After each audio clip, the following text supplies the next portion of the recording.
ಬಿಜೆಪಿಯವರು ದಸರಾಗಿಂತ ಮುಂಚೆ ಚಾಮುಂಡಿ ಚಲೋಗೆ ರೂಪುರೇಷೆ ಮಾಡ್ತೀವಿ ಧರ್ಮಸ್ಥಳ ಆದ್ಮೇಲೆ ಅಂತ ಹೇಳಿ ಚಾಮುಂಡಿ ಬೆಟ್ಟಕ್ಕೆ ಬರ್ತಾರೆ. ಮಾಡ್ಲಿ ಪೇಪ ಬೇಡ ಅಂದವ್ರೆ. ಈಗ ಮಿರ್ಜಾ ಇಸ್ಮಾಯಿಲ್ ಗೊತ್ತಾ ನಿಮ್ಗೆ? ಏನಾಗಿದ್ರು ಅವ್ರನ್ನ ಮಹಾರಾಜರು ಅಂಬಾರಿ ಮೇಲೆ ಕುಳಿಸ್ಕೊಂಡು ಮೆರವಣಿಗೆ ಮಾಡ್ತಿದ್ರು. ಆಗ ಈ RSS ನವರು ಬಿಜೆಪಿಯವರು ಎಲ್ಲಿ ಹೋಗಿದ್ರು?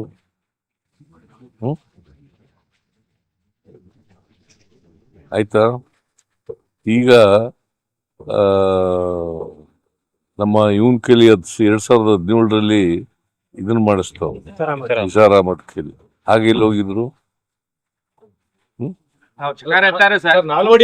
ಮಾತಾಡಿದ್ರು ಸರ್. ಅವ್ರದ್ದು ಅಲಿಗೇಷನ್ ಇರೋದು ಕನ್ನಡಾಂಬೆಯ ಕುಂಕುಮದ ಬಗ್ಗೆ ಅವ್ರ ತಕರಾರು ಇರೋದು.